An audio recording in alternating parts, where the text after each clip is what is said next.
And we are live. Sego, everybody. Can they see me? So Sego Sewagwego, Makashingyat, Skinikahaga Nuagohanjoda, Wakatahuni. Hi, my name's Makash Looking Horse, and this is our first episode series of Ohneganos Let's Talk Water. And my co-host is Dexter here. You can introduce yourself. Nyabahaskano, Tanadakwania Gyaji, Diwasa Gaye, Nibogo Siagi, Gayong Gwanka, Niho Wenjo de, or Taihyoni Niwage Sete, Gaye Ohade Tagite. Hello, everybody. Namaskano. Good to see everybody, and I hope you're all in great health and coping, with this silliness of the pandemic. But it is a serious situation. But please keep, a light heart. That's how you stay healthy, pretty much. But what I said is, I'm Dexter. Tanadakwa is what I'm called in Cayuga, and 24 years old, Cayuga Nation, Wolf Clan, and I live on Fourth Line. So that's just a little bit about me. Yeah, so I work for Global Water Futures Ohneganos Water is Life Project, and my title is a youth coordinator. And for the next 7 weeks, we'll be interviewing different activists from lots of different kinds of territories. And I'm really excited to have a talk with them.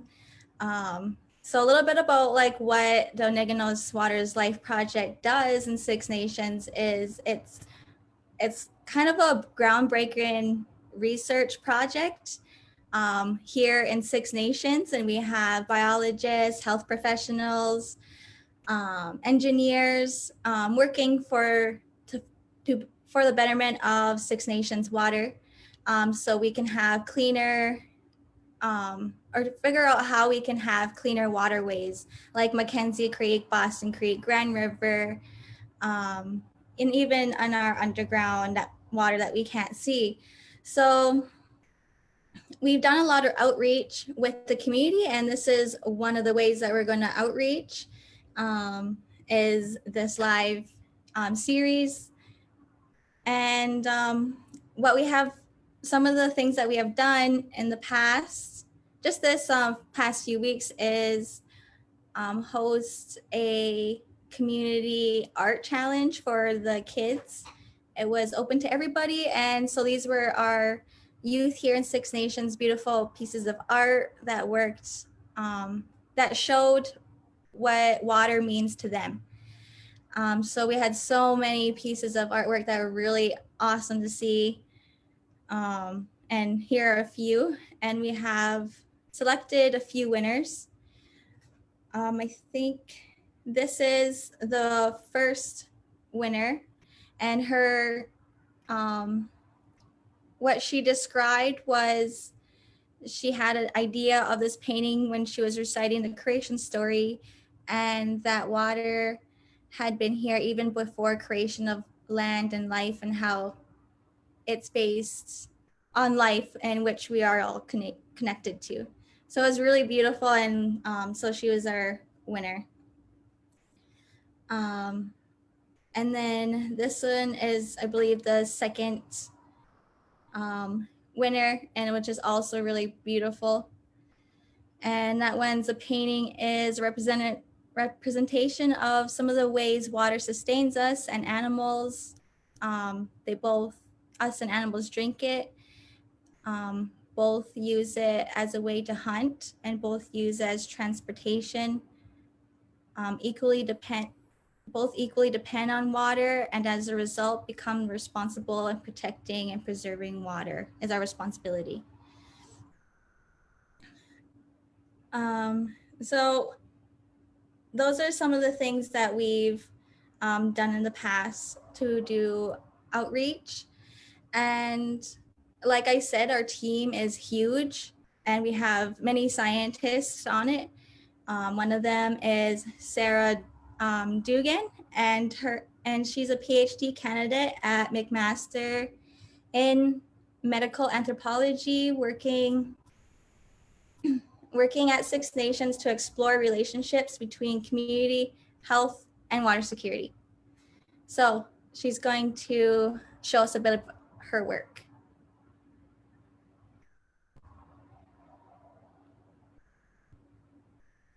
I was muted, sorry.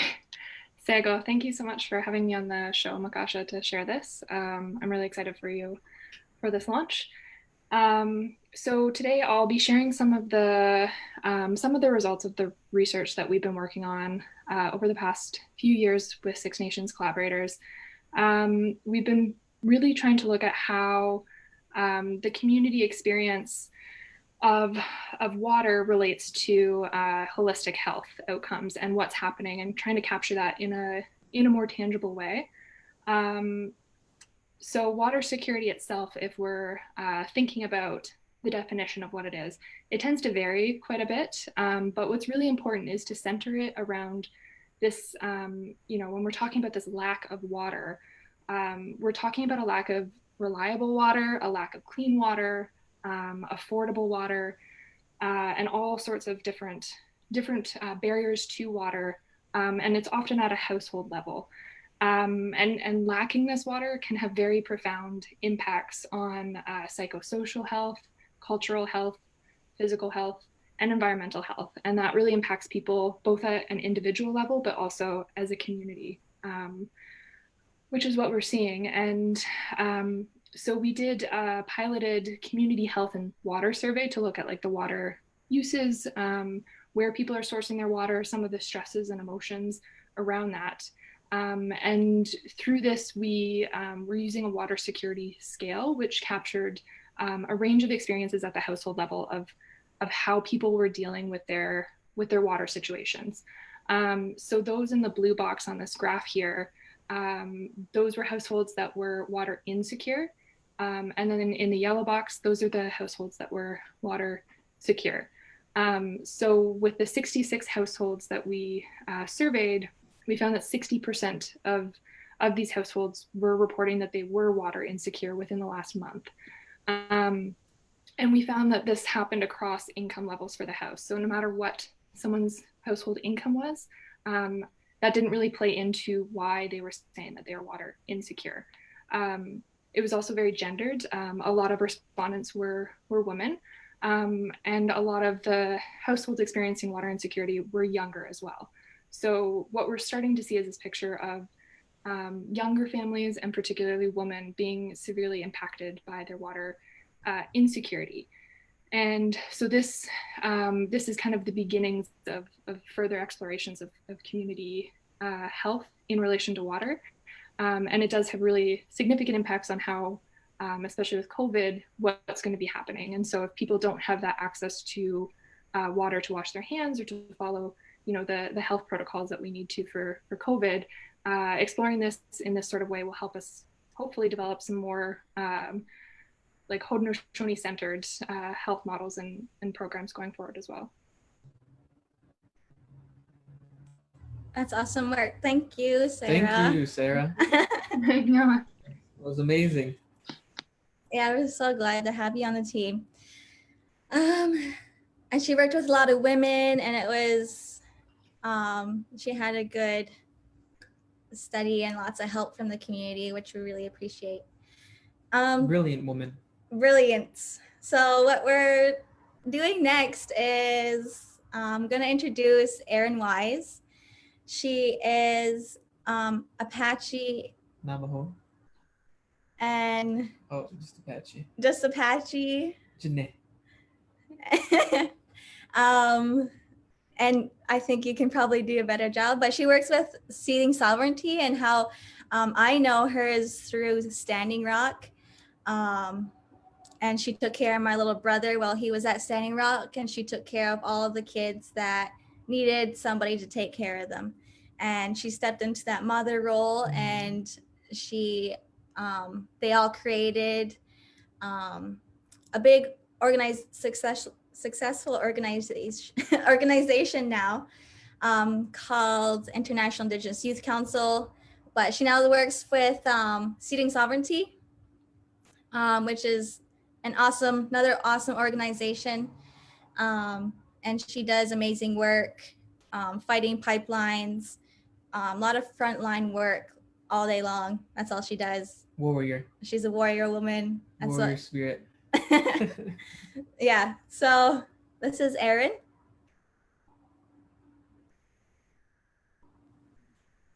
Do you want me to introduce myself now? Yes, please. Okay, thank you for that introduction, Kosh. It was original and very you. I'm so thankful for it. Danjo, everybody. My name is Eryn Wise. I'm from the Hickory Apache Nation and Laguna Pueblo. I come from Puwati Village. I am currently on Tiwa territory here in Albuquerque, New Mexico, and I am the Communications and Digital Director for Seeding Sovereignty.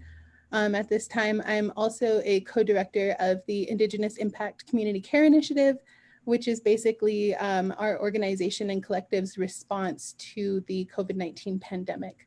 So basically, for the last 4 months or so, give or take, I've been on the ground here in so-called New Mexico, distributing different, protective gear, masks, hand sanitizer, other, personal protective gear and equipment that folks have been needing in response to the pandemic, in addition to, water, hand sanitizers. We've gotten some supplies of food that we've been turning around, and we've also been working to distribute Indigenous authored books, and working to kind of help support some of the organizations here in so-called Albuquerque with the work that they've been doing for years now, and only sort of being recognized because of the pandemic. That's awesome work. You're awesome. You're awesome. You're awesome. You're more awesome. So, a few questions just to ask you here. Yeah. Okay. I don't know. I think you might have already answered it, but if you could go just a little bit more into just the tiny finite details. Just want to ask you more about like your work and how it's really impacted your community, and has there anybody been like outreaching to you in your own community? Okay, so let's see, the initiative that we started actually began because of the proximity of my reservation to the Navajo Nation, and a lot of the relatives in my community are, intermarried, and we're also like kin relatives, right? We're right next door. And so when the cases started rising in Navajo Nation, a lot of my friends and chosen family, and also like, intermarried family, started reaching out and asking, if there was anybody that I knew that was sort of doing this work. And then the cases started rising on my res, not just on the Hickory Apache Nation, but also in, the Pueblos. And it became a really fearful thing.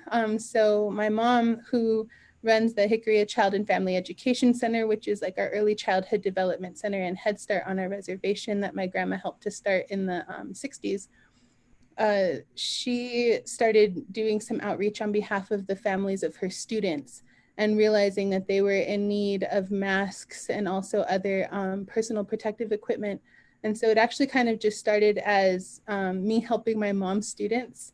It was really small, and then we realized, how can we support, the Navajo Nation. And so, community members that were doing work with the Navajo Nation, like Arenda Tribe and the Yellowtail and First Nations Clinic, they reached out to us. And we decided to partner with them, and then to do more work consciously with the Pueblos, we reached out to Pueblo Action Alliance. And so the work actually kind of stemmed for a lot of different people for a lot of different reasons. For me, it started because I was scared that my community, which has so few people, were going to get really ill and that no one was going to be there to help them. I was watching what was happening on the Navajo Nation with folks who were losing intergenerational families in singular households. There were, everyone from great grandma down to babies passing away, and we were having to deal with the lack of any sort of governmental support, any sort of state support, really. A lot of folks, like y'all know, it's easy to pretend that you don't see the Indigenous peoples or people of the global majority. It's easy to not see Black folks. And so they decided to not see us. And, as the cases have gone up in New Mexico, Navajo Nation's actually been able to curb them slightly, not a lot, but they've been able to bring their numbers down, and there have been no new recent deaths. On my reservation, however, we now account for over 60% of the cases that are in northern New Mexico in Rio Arriba County. I've talked a lot about how I think that these numbers being so high in communities of color, people of the global majority, Indigenous folks, Black folks, I do believe that it's a continuation of the ongoing genocide that's been committed against people of the global majority here in the United States. I feel like the lack of support that will likely not be there when it reaches First Nations, when it reaches communities in Canada, that y'all will understand, because it happens with everyone, no matter what side of the medicine line you're on, that we're the disposable ones. So a lot of this work has centered on how can we provide water to communities whose water is being stolen from them by the Army Corps of Engineers who control the dams. How can we provide water to folks who are dealing with the carelessness of others, like the Navajo Nation in 2015. There was the Gold King mine spill where the EPA, the Environmental Protection Agency, actually unwittingly released hundreds of thousands of mine waste into the San Juan River, and it actually turned the entire river orange. And they didn't tell anyone on the Navajo Nation for over 24 hours to shut off their well intakes. And so people's wells were poisoned and their animals couldn't drink the water. And when they showed up to, kind of do some damage control, they brought recycled oil tankers and they brought them to the people. And when the people filled their cups, they saw that the oil separated from the water, and the people said, is this for us? And they said, no, it's not for you. It's not for you. It's for the livestock. And they were like, well, we can't give this to our livestock either because they can't drink oil. And so finding ways to provide water in a place where water is fairly inaccessible for rural communities and also for urban Indigenous communities, for unsheltered folks, relatives that are living on the street, how are we, providing access, or at least looking at solutions has been some of the work that we've been trying to do with this next phase of our initiative.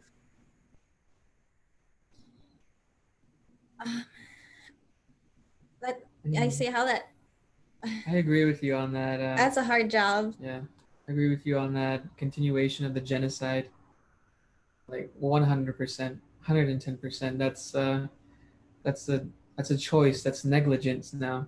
That's not just like, oh, it's not our fault that happened. No, it's purely negligence now, and it's humans treating other humans like that, and that's what I feel is like just abysmal. And there should be no reason for that. We're all really, going through the same thing, and this is a great example, like what's happening now, the pandemic, of like what truly is essential, like who out there is more important than most. Like not everybody's equally appointed, but everybody is made equal. I like that statement. You're gonna write it down for later, okay? Make it a tattoo. He's good with words. Thank you. Thank you for that. That was amazing. So do you want to like tell us a little bit of the work you're doing around water in the community? Yeah, so I recently relocated, for this initiative from another state to New Mexico. And so a lot of the work that I've been doing is just trying to learn about water into a territory. And also just like in New Mexico, like I know the levels of access for my own people. I know that my village is among very few that have, a good access to water supply, even in Laguna. But it's kind of been a big learning curve here because a lot of the work that I've done with water has been in the communities that I was raised in outside of New Mexico. And one of the big things that I feel is imperative is when you show up in a space, you show up, listening first and learning first. And I think that you kind of taught me that when you brought me into, Six Nations about like setting up the different intersectional speakers, listening to how the elders speak about water and then teaching folks, what their role is at different stages in their lives, to learn about water. And I feel like a lot of what I've been doing here is just learning how to better support folks that are in need of water.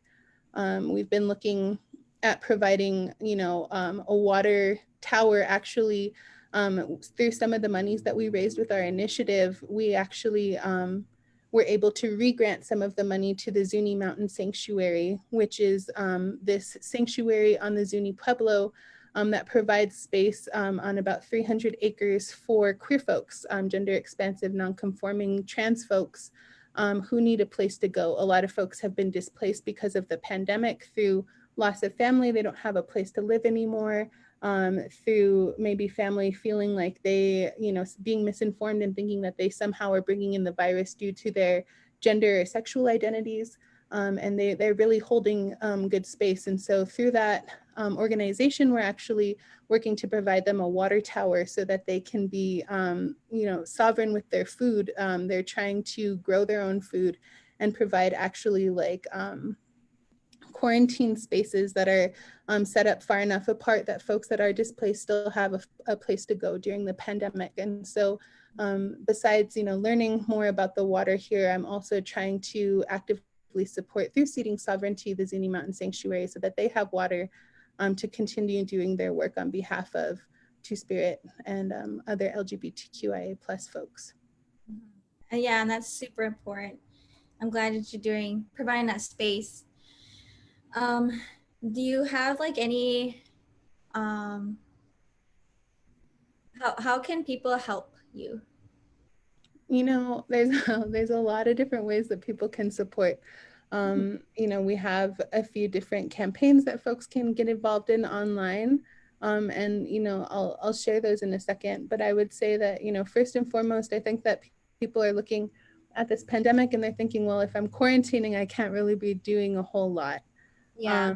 And I really do think that there are ways for folks to get involved. There are ways to show up and be on the ground. There are people like myself and like, Seeding Sovereignty, Pueblo Action Alliance, Tewa Women United, Insurgents, the Red Nation. There are so many people just here in so-called New Mexico alone that are doing this incredible work. And people really just only have to go online and do something as far as send an email or make a phone call or, send a DM to ask what support is needed. Sometimes it's just moving a box from one place to another. Sometimes it's, being a set of hands, to help distribute. Sometimes it's, simply being a physical presence if, there is a distribution happening and folks show up. Sometimes, you need that solidarity. In addition to, the physical support, I also think that folks, outside of the states or outside of, this community, the pandemic is happening everywhere. It's happening to every community, whether or not folks are talking about it. So I would think that, I would encourage folks to look to the organizers and see who you can support that are on the ground right now and ask what their physical, emotional, financial, spiritual needs are and how you can contribute to them. A lot of times, if you don't have money to give, time may be of, great importance to somebody who has not had it offered to them. Organizers carry a lot, like, it's exhausting to do good work, especially on behalf of, a lot of people, and there's a lot of spiritual attacks too. So, I always offer that folks can send smoke and also send, prayers or thoughts in whatever way they feel comfortable. We are doing an online campaign, so folks can donate handmade masks on our website. If they are completed masks, there are addresses where they can donate those made masks and other PPE. We are also having, we have a website set up for a general fundraiser for our initiative for ongoing mutual aid work. And right now, like I said, that is going to be shifting into our work with unsheltered relatives here in the Albuquerque area. And then the last thing is that we're doing this really fun campaign with some musicians that we're friends with, and also a great group here in New Mexico called Noise for Now. And it's a buy one, give one. So there are masks and bandanas that have been made for us by a group of incredible folks in Tongva territory called Sway So Shop. And if you buy a mask or a bandana, a mask is actually donated to our initiative so that we can continue distributing. And the masks that are being distributed are testing at like a 90+% filtration rate. So they are rewashable. Folks can use them over and over again, and they're actually providing folks more safety than like a, I don't know, standard like cotton mask. If we could get the link to your websites, we can put them in the, we can post them for you. So maybe you can get receive some extra support and extra help from some of our friends, and because I know we're all doing the same thing. So I figure, why don't we all help each other? The more hands there are to hold us up, the easier the weight is going to be for all us to carry. Awesome. Yeah, definitely. Do you know how are the youth coping over there?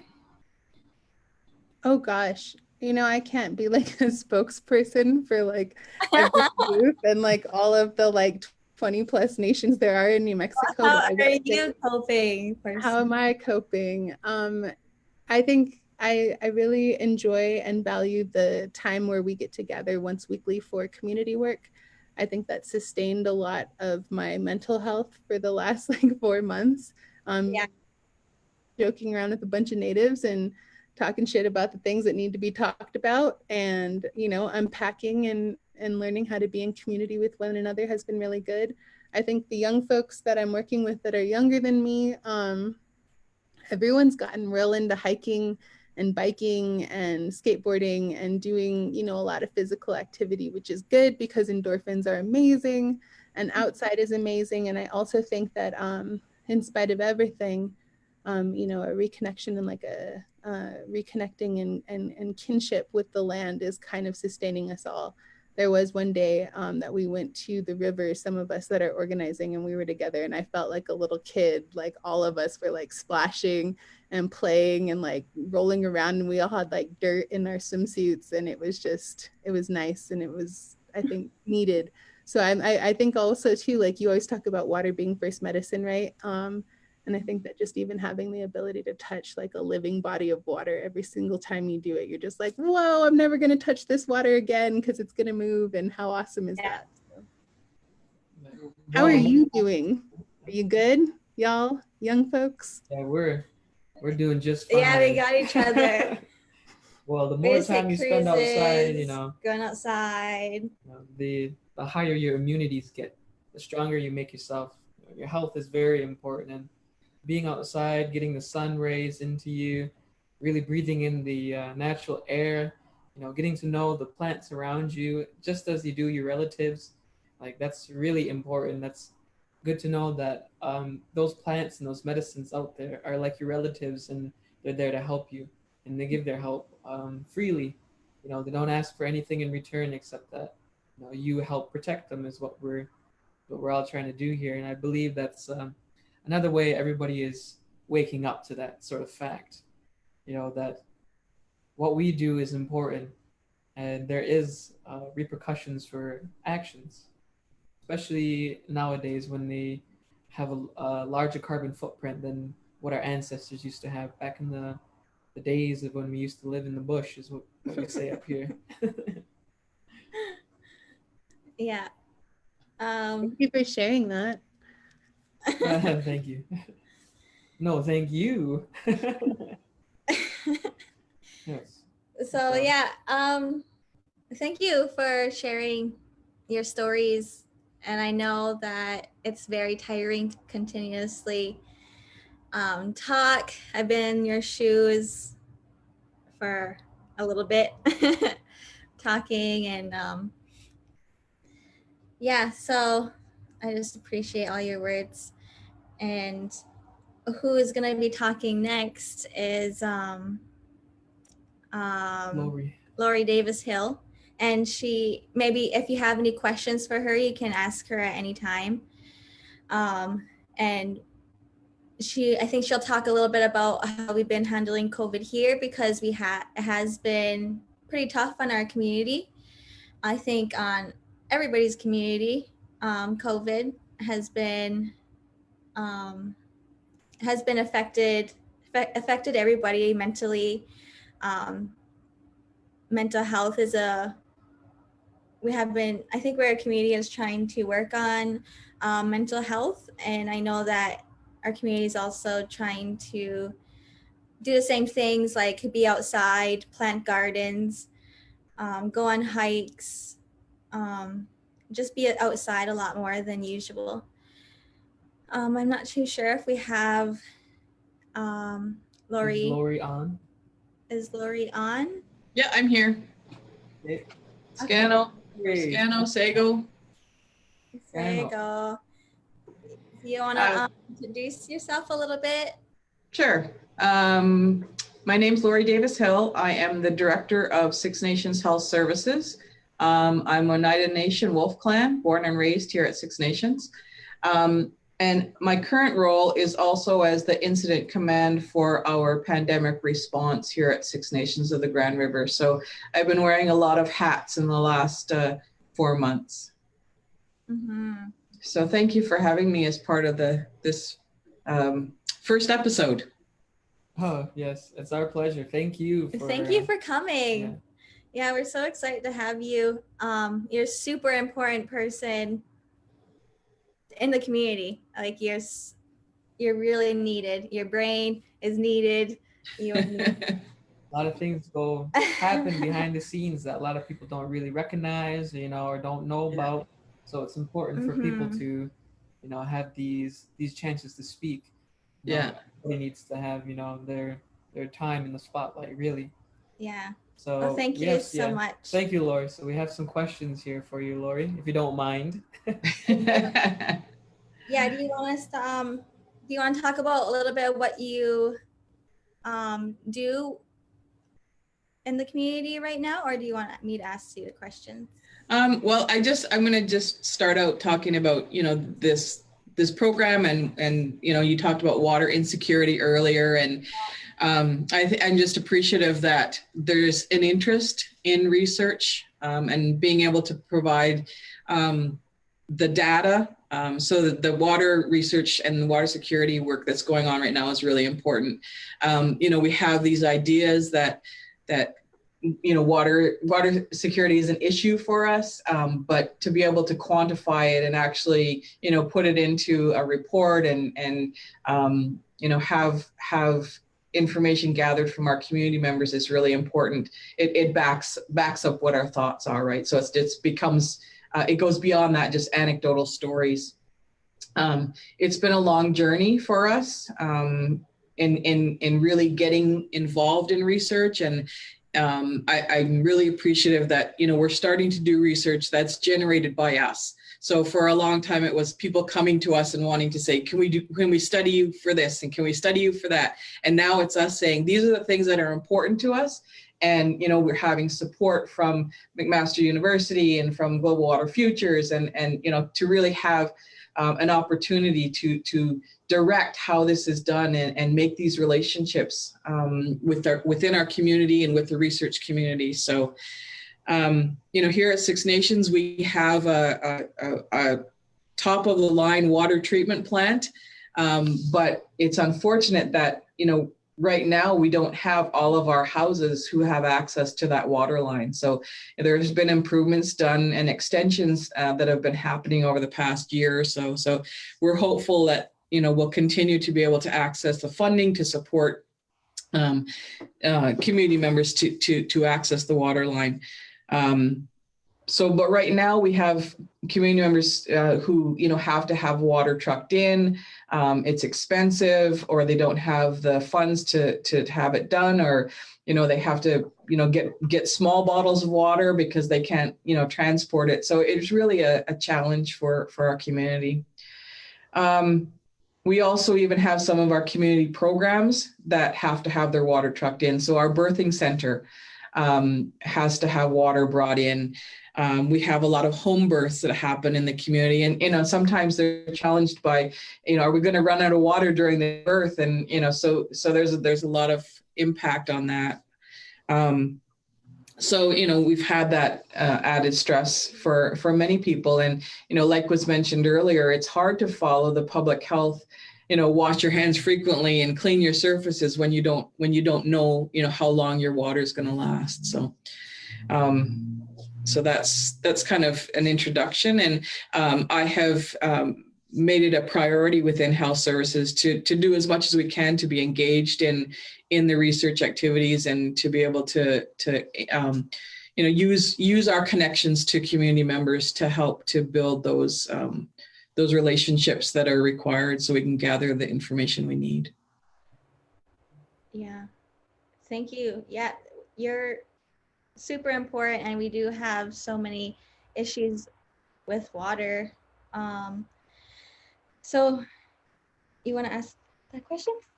Well, like when you said about the home births too, I know of several people now, especially with the pandemic going on, that they don't want to go to a public hospital to have their birth because they're afraid of the pathogens and stuff like then they're afraid of not only their baby getting sick but them getting sick as well, and then continuing to spread it.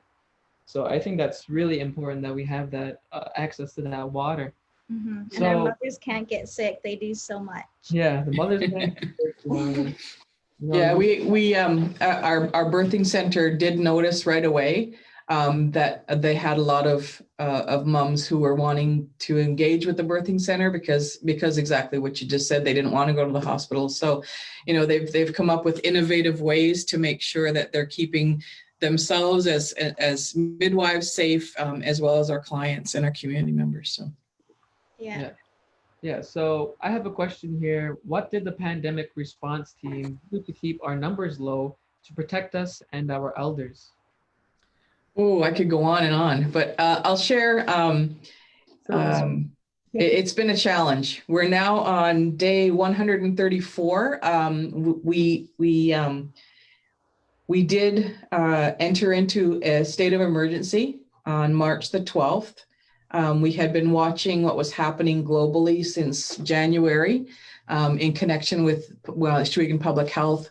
So we had been doing planning along the way.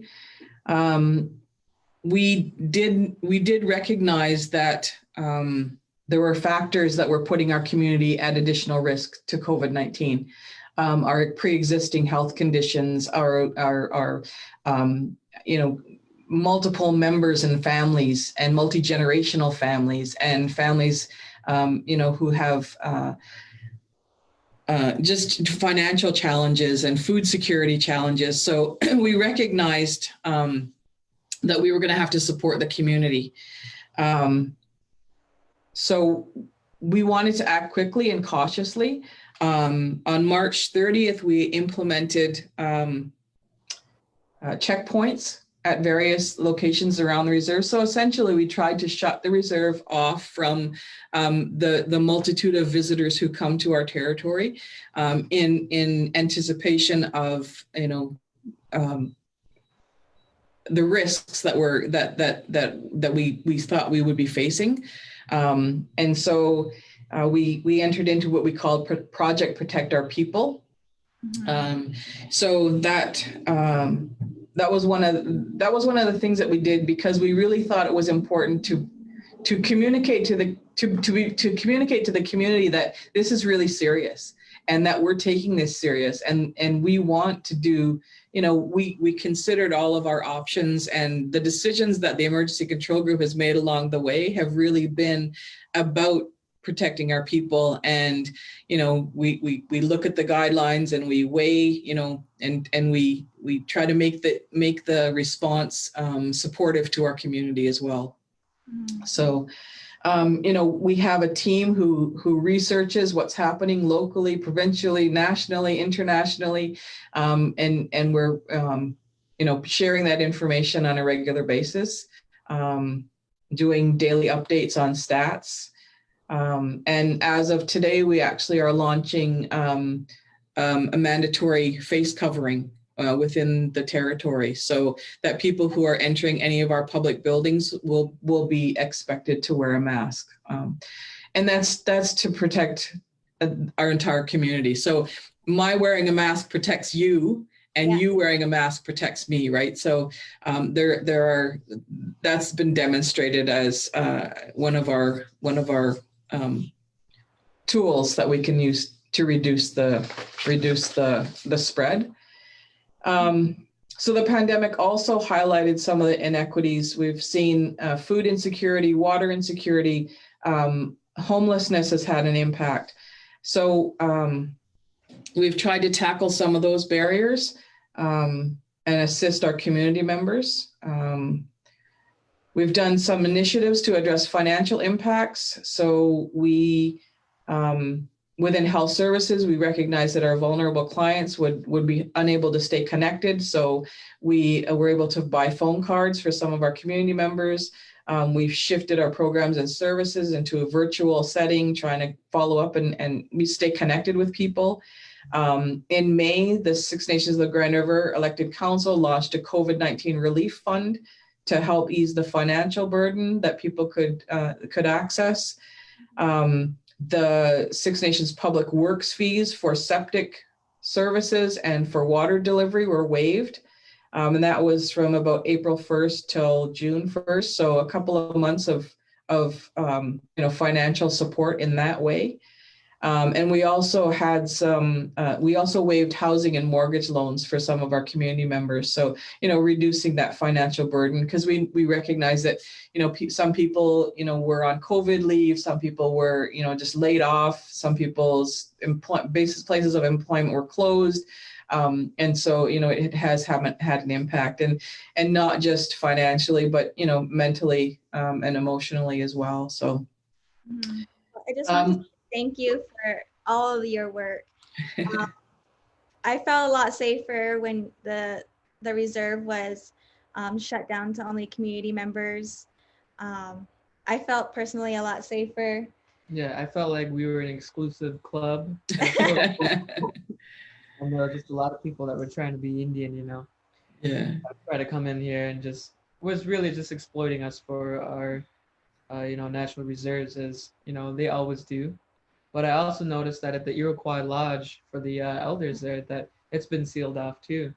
And I see that there's been no confirmed cases there, which I find like very, I'd say like lightheartening, because just to know that our elders come first is important. Yeah. And I live with an elder, plus I live in front of a daycare, and the daycare has been closed down too to everybody. No kids can come in, no nobody goes there. They only do maintenance really. Mm-hmm. But I feel that was the most important two, you know, biggest steps was the children and our elders. And I think it's really important too that people do have time to go see them, you know, spend time with the kids or the elders, because mental stability is just important as health is. And I really just feel gratitude towards, you know, all the things that you're doing, because it's for not only protecting us, but the future generations, you know, seeing that they have a little bit of a guideline of what to do should this happen again. So it's been challenging. I mean, we had a pandemic plan, but we never could have expected a pandemic of this magnitude. and the impacts that it's had. So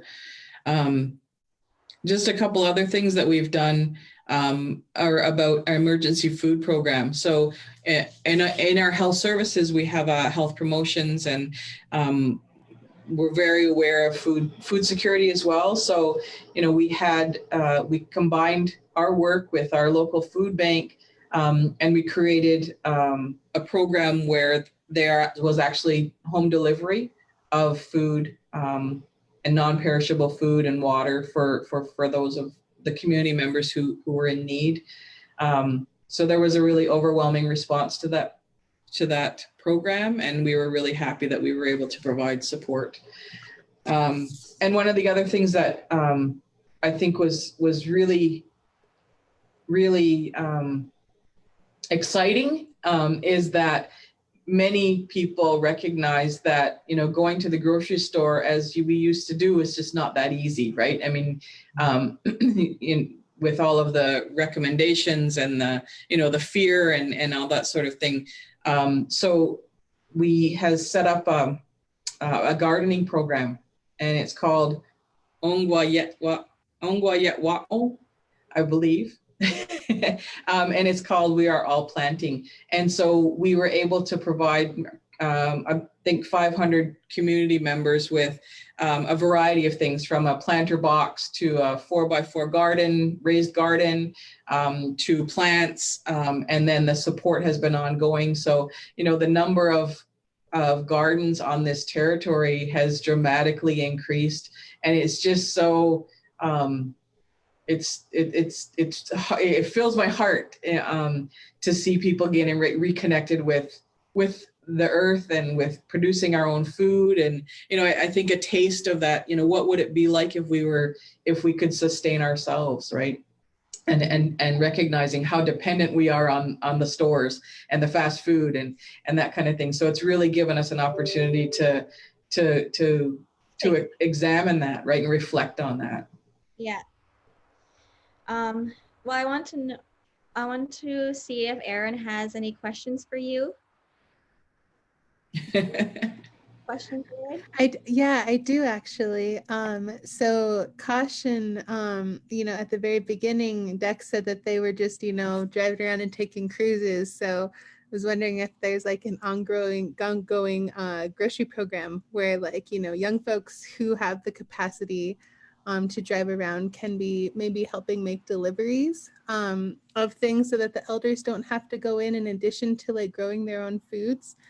I didn't know if anything like that was happening. And then I also know that for me personally, I do have a program through my organization called Storytellers, where we document and, allow folks to basically tell their story as they see fit and allow them to be in control of their narratives. And I wonder, if there's any sort of initiatives that are ongoing on Six Nations that you know of, where folks are documenting conversations with their elders, or, even having like language around like how to share about this in the future so that folks are more aware, right? Like, how will we tell these stories in the future? So I just didn't know if there was anything like that, just because I know Six Nations has like 1,000 things going on all the time. And it's like one of my favorite places to be. And I'm so sad I haven't been there this year. Yeah, those are fantastic ideas. I mean, it's constantly evolving. We have our team and our staff who are, rushing to do and to help. And I think, really reaching out and engaging those who are interested in doing that. And we're kind of in the midst right now, and I'm hoping that we can tap into the energy over these next few weeks, as well as, how do we reach the youth, and how do we make sure that they really understand the necessity for all of the public health measures, right? And to continue to maintain physical distancing and wear masks, and, be really aware of where you are and who you're with, and, should someone get sick. And so, I think I'm certainly going to take the thing I've heard tonight and see what I can inspire. So there is a lot of interesting things happening, but I think, a couple more ideas added into the mix will be great. Yeah, Thank you for sharing.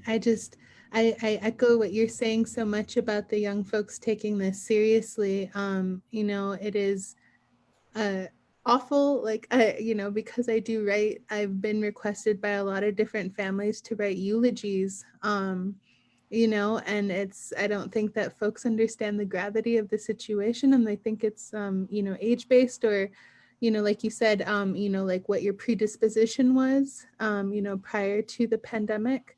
And I think that folks need to realize, you know, that we are losing young people, you know, like children, but also, you know, young educators and champion grass dancers. And, you know, there's, and I just think that, you know, there's definitely, I don't know, I just feel like folks in y'all's community, you're real fiery if you get excited about something. I always am just like trying to harness my like Mohawk energy from my sibs, you know, Makasha and Cody and my Auntie Dawn. And I just feel like I really want folks in that community, especially the young people, to realize that like warrior energy can't continue if there aren't warriors.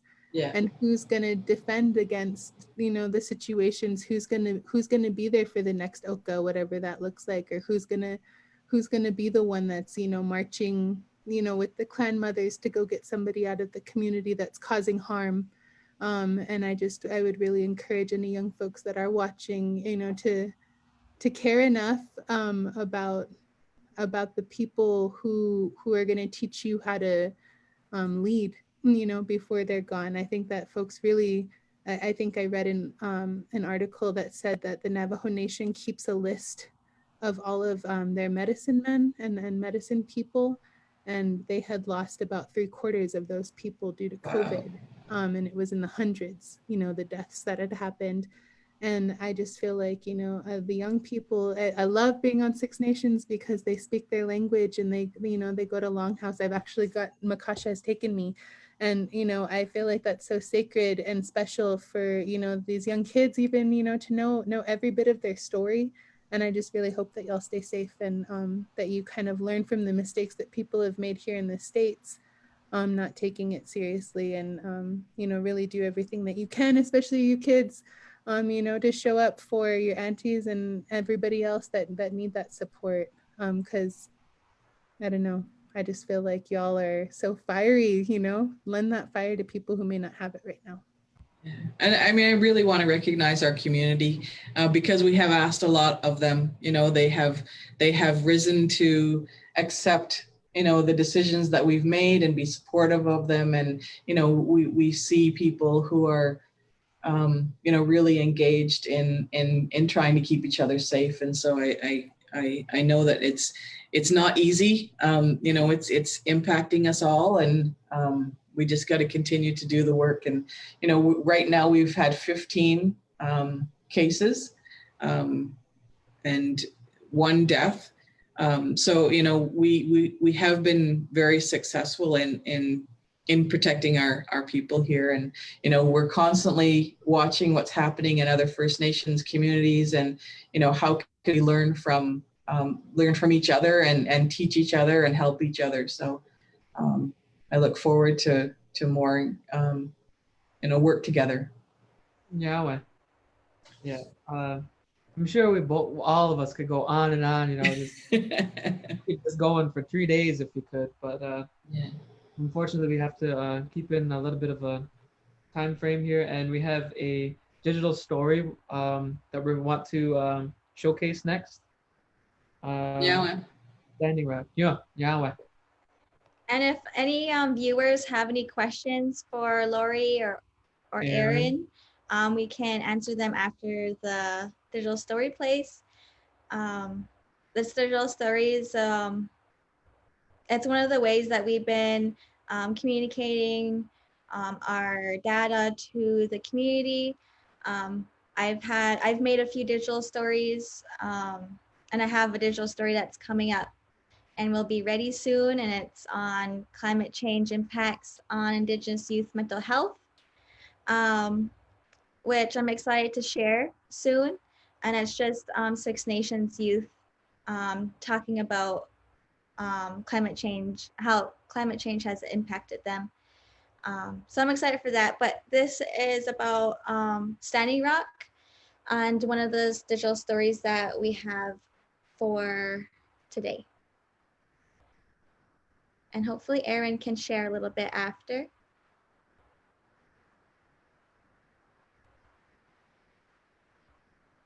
The worst thing with the Dakota Access Pipeline is that they don't care. They don't care about our sacred sites. They don't care about the reservation. They don't care about us as people. I am Cheyenne River Sioux and Standing Rock Sioux, and I'm also half black as well. The Youth Council started trying to level the generational gap between us and the elders. If you look at any revolutionary movement, it was always started by the young. Huey Newton was 22 when he started the Black Panthers. The elders finally approached us and asked us to come to each one of their 7 fire meetings. They want us to be involved. They're starting to see eye to eye with us now. So now it's what we try to do is actually beginning to work. We're beginning to have our voices heard, not only by them, but it seems like now the media wants to hear what we have to say. We are the movement.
So I think we lost the sound. I'm not too sure if we want to continue the video if we have no sound.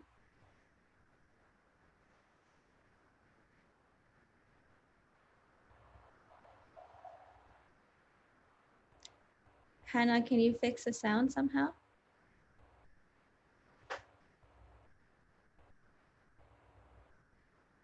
So Hannah is a team member that we haven't seen yet, but she's behind the scenes working the live and what we can see right now. So me and Dexter don't have to, and we're thankful for our team that has helped us run the show. There's about like 7 of us all together working together. But I don't know if you want to speak on the win that we recently had, Eryn. So Standing Rock we recently won, and the Dakota Access Pipeline is stopped. Yeah. Sure, I can share just a little bit. So I will say that I am apprehensive to like fully celebrate just because you know, I talked to Auntie LaDonna the day that it was announced, and she did, remind me that we have often seen a lot of huge wins with the No DAPL movement, but they've also appealed at every point in time. So we just, are being thankful for, this moment, but also being aware that they will appeal and that they will continually try to combat what's happening. They've said that they will not empty the line. They've, that they will disobey the orders. So we do anticipate that they are going to do that because they've done all of the things that they said they were going to. At least they're consistent in their, awful behavior and extractive practices. No, I'm just kidding. But I do think that it's, it's something that we can be grateful for because a lot of people put in really big work. A lot of people gave up, a lot of their financial security, their physical well-being, their spiritual well-being, you know, a lot of people gave a lot of themselves for this movement, and so I honor them and lift my hands to them, and all the people that are continuing to live in those territories, continuing to do work on behalf of the people, you know, like your dad and other members of the community that are showing up. I think, you know, it's not just our frontline warriors, but it's also our, you know, spiritual advisors and our cultural leaders that are actually carrying us through a lot of these big moments. And so, you know, I lift my hands to them. I would just say that for me personally, having been on the ground, I just feel like they're really sneaky, and their behavior is indicative of, you know, people that are trying to exterminate another people. And I think it's murderous behavior. And so we just have to expect that no matter what happens, um, murderers intend to murder, right? Like killers intend to kill. And so until we've effectively removed the pipe from the ground and found a way to like fully dismantle it, you know, like Mark Tilson would say, until we're smoking cigars on the drill pad, that kind of deal, you know, like I want to be cautious while I'm being celebratory, and be real with myself, you know, because it would feel really good and hella sacred if we like in the 4th year since Standing Rock, like somehow managed to like beat them in court. That would be beautiful. And we have, but I suspect there will be appeals. Yeah, I totally feel the same way with Nestle, because they have left Canada, but they still like you don't know like if they like transform into another company, or and they also have to still like pay for like all of the water that they took from Six Nations, right? They haven't like they still stole the water, and that water will still never be back into the aquifer, those thousands and thousands of millions of gallons of water that they took. So it's the same feeling. Like I'm happy that they are leaving Canada, and that I feel that we have a success like that we have, that they left, but there's still those like lingering feelings that like they're like they still owe, and they still need to give back. They need to put that water back. They should be held accountable Yeah, for their actions. they need really. to be held accountable still. So yeah, I definitely feel the same way. And there's other communities that they need to be accountable to, right? Because when they're leaving your territory doesn't mean that they aren't going into somebody else's. Yeah. And so also just like figuring out how to build those, you know, ties of solidarity and those connections to one another, so that, you know, remember that day when we were at the Nestle factory and those people were all scared of us, and I was all trying to walk down those semis by myself when I was all mad. Yeah. I think they were just really scared of you, dude. And they just like knew they had to leave because you're Lakota and you're Mohawk. Yeah. And I was like, coming for you. And they're like, scared. Right, scared of me. And the grandmother that like went walking over there and gave them the cease and desist order. It was a good time. Well, that old saying, you know, give them an inch, they'll take a mile. You need to stand firm on your beliefs. You need to be immovable. You need to be indestructible, pretty much. That's how we build resilience. That's how that's where it starts too, is your identity and your dignity. It starts with yourself, knowing who you are, and that's what makes you an immovable object. And like you said, you know, we're not just a one-person flame. We're basically a spark. What we're trying to do is we inspire others to ignite that own flame inside of them. So I'm really glad that you are, you know, that spark where you are on the West Coast, and hopefully it spreads like a wildfire, because we need that backing by everybody. You know, we need all the Ongwahoe from all over to recognize that we're not just separate things. You know, we were placed on these reservations. We didn't make them ourselves. You know, we're all the same type of people. We're all doing the same things. So it's really amazing that you did get that win, and we did get this win for Nestle. But still, we have to keep that in the back pocket. You know, we have to remember that, you know, that's only a stepping stone to what really is, you know, just around the corner. But I just wanted to add one little teaching that I have. You were talking about being firm and solid, and a teaching that I got when I was facing some challenges was to be like the running water, and how it will always find a way through. And if it keeps flowing long enough, it will create its own path. And so that's just another visual, I guess, that I often rely on. So I appreciate your story, and I just want to add that in. Yeah, thank you so much. Two beautiful, strong women out here making amazing changes to our communities. I bet everybody is super grateful for your work that you do, your life work, really. It probably will never really stop, sadly. No, you'll always be busy. But thank you so much. Right now, do you have any last thoughts or last things that you want to say? I just want to commend you and Dex for hosting this show, and I wish you the best in the next few episodes. So I'm hoping people will tune in and pay attention, because it's time. Yeah, definitely. Now, we have a grandmother's minute next, by a knowledge keeper here in the community. Her name is Alva Jameson. We're super grateful to have Alva in our community, and she's taught so many young people as a teacher. She's taught people medicines, and she doesn't really discriminate against anybody.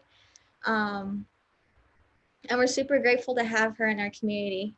So our Grandmother's Minute is by Alva Jameson, and she's going to be talking a little bit about water and why it's important to our Haudenosaunee people.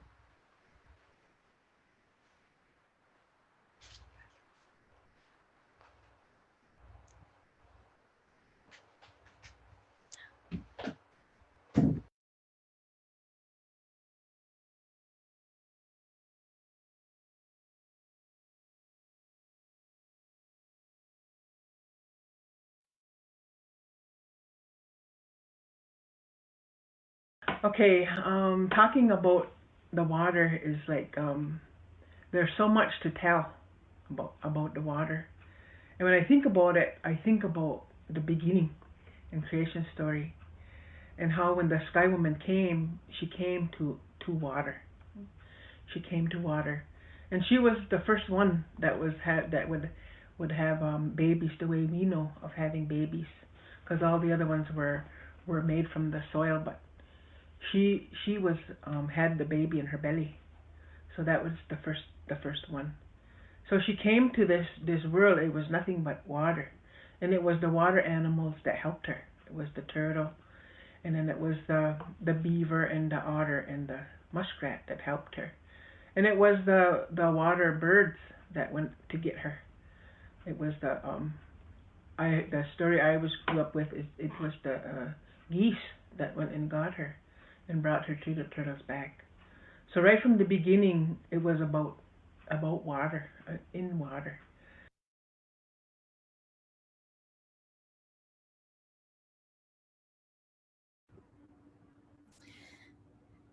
Nyawa Alva, and yeah, she talks about how in the beginning it was all water, and that's why it's important to us. And I think that we need to end it here, because we're about maybe 20 minutes over our time. So I think we're just gonna thank everybody. Thank you, Eryn, Sarah, Hannah, Catherine, Lori. Yep, there you go. Here's the credits. Thank you to everybody that helped us make this such a great first episode. And first episode done. Thank you to myself and to Makasa, because we both need credits too. Yep. You're welcome. Just So kidding. yeah, no, just kidding. But Nyawaha, iso nyawe is what we say, and that just means many thank yous, like the utmost gratitude we have for everybody. Thank you so much, everybody, and I'm And I'll so see glad. you next week So glad it's Ungwahoes. for the next 7 weeks.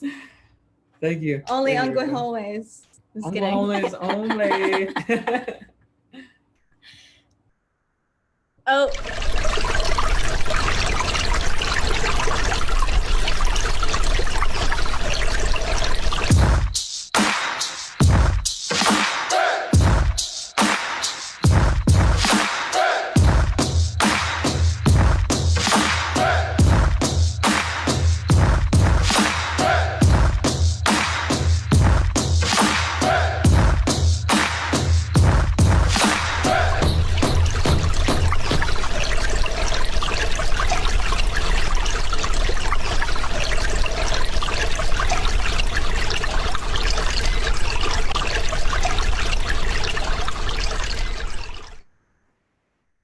Ona. Gongiai. Nyawe. Toodaloo.